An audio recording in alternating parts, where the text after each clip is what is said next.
alien scientists. And I'm really excited to do that. Okay, and here I'm going to start sketching out some alien scientist monster head portraits. But before, I wanted to introduce you to my latest mascot. This is the first 3D print from the sculpts that I've been making. So this is the Flicker Jaw Snare Shark, and he's the first monster I have made for this project. And I just got him painted up yesterday, but this is where the project is going to be going as well. I'm sculpting all of these in ZBrush, so eventually we're going to get them 3D printed, and I'm going to start doing casting so I can offer resin kits. So just wanted to introduce you to the Flicker Jaw Snare Shark, Zero Drag Murder Mouth mascot. And I'm going to start the demo now. I will be using my blue highlighter because it is Zero Drag Murder Mouth. I think I'm going to do maybe 2 heads, walk you through it, and then I'll switch over to have this be a time lapse. So like I said, I decided that I wanted to have more narration in the story itself. The Zero Drag Murder Mouth project as it stands now is, they do have notes, but it's more along the lines of just showing you how I go in and develop creatures. But it's always better when there's a story. And I thought, wouldn't it be cool if there were these scientists that were from alien races? No one's like a human in this book, because I see humans every day, and I like making things that aren't human. I mean, look in the mirror, see a human. It's just not as fun for my brain to work with human characters. I'll do it, but this is where my heart is. So what I thought was, wouldn't it be neat if we could follow these alien scientists around and see what they discovered when they go onto these different planets that have these different ecosystems and start exploring. And I guess these would be kind of scientists that you might find in like the late 1800s, early 1900s in the United States. More like adventure scientists, like people that would go out into like the Congo and be like, oh my god, I've seen a gorilla for the first time, kind of thing.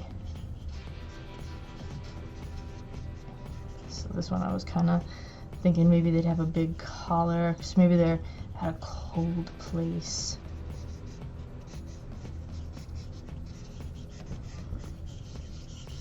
And these, since they're my very first sketches for this attempt, this page is probably going to be bad. Like, I probably won't use anything from this page. My guess. That's just the way it seems to work out.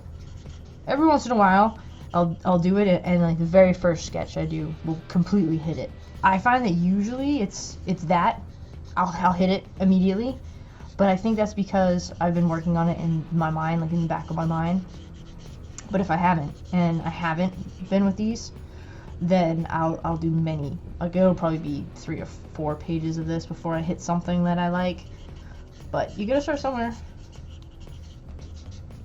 Oh no, little blue highlighter's running out. I might have to switch to pink. I thought this would be kind of neat because I wanted twofold. Like, I've already said that I want to have more elements of story in the project. And I also want to make more alien portraits, because the project was created for a number of reasons. I wanted to show people how I develop creatures from start to finish. I wanted to show that I could do both 2D and 3D art, and I basically wanted to use it as a personal project so I could approach studios, because I'm trying to get into making creatures for movie and TV. I've worked in games already, but that's like the next goal for me. So I thought, oh, let's marry them together and make a project. That would be kind of fun. And then as I worked with it, because I had already done my other book, Seen and Unseen, and that's an illustrated novel. And what I noticed was when I talked to people about Seen and Unseen, because it was an illustrated novel with a story, people identify it with it right away. And I, oh, that's interesting. I'd love to read about that person.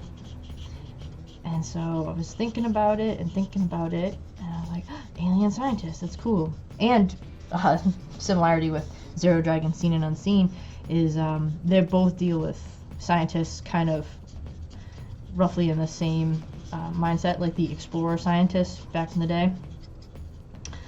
And this is because I have a huge love of science. I am not a scientist though. I'm a fan. I love all the BBC documentaries and National Geographic and all that sort of thing. And one of the things that bothers me is a lot of people just dislike science or dislike scientists. And I know a couple of scientists because I do scientific illustration, and they're the nicest people. I mean, there's assholes in every group, but the ones that I know are fantastic, and they do fantastic work. And I thought, well, hey, maybe it would be cool if I make some scientists into like heroes in my book, and make them approachable and make them human. I mean, I guess these will be sort of human. You'll be able to identify with them. Maybe people will stop thinking scientists are like some evil group of humans or whatever. But as you can see, I've gone through and laid out 3 quick little head sketches using the highlighter to rough out big shapes. And now I'm going to go in with my Flair felt tip pen and start adding in some details. And the thing I learned is I was just on a road trip.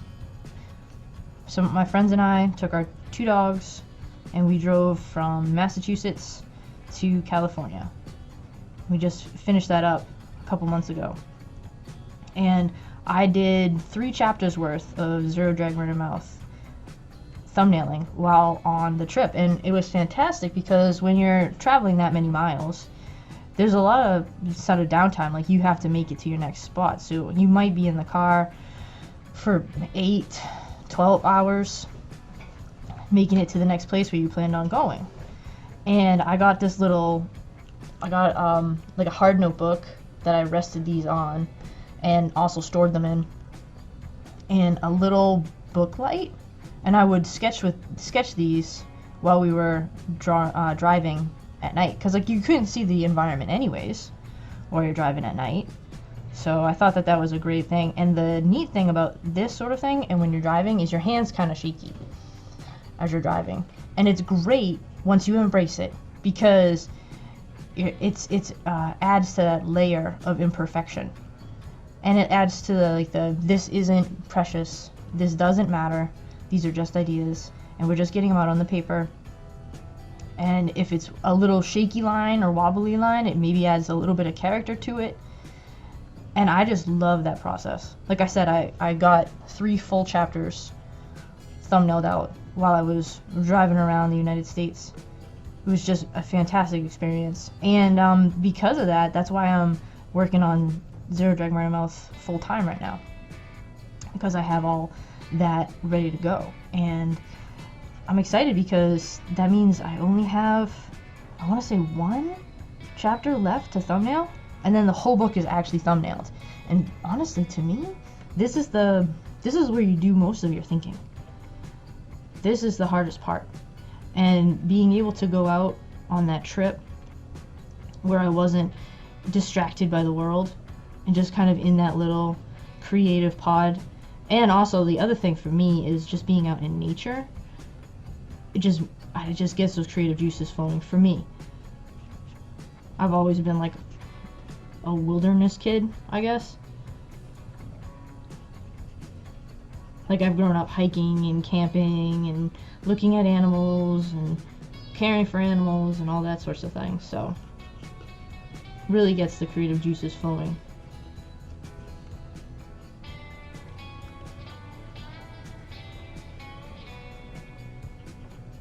Okay, maybe these would be big tusks.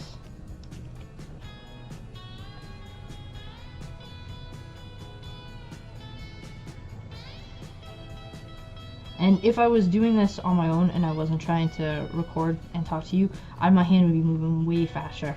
But right now my brain is like, okay, we gotta draw, and we gotta talk, and we gotta do all these things at the same time.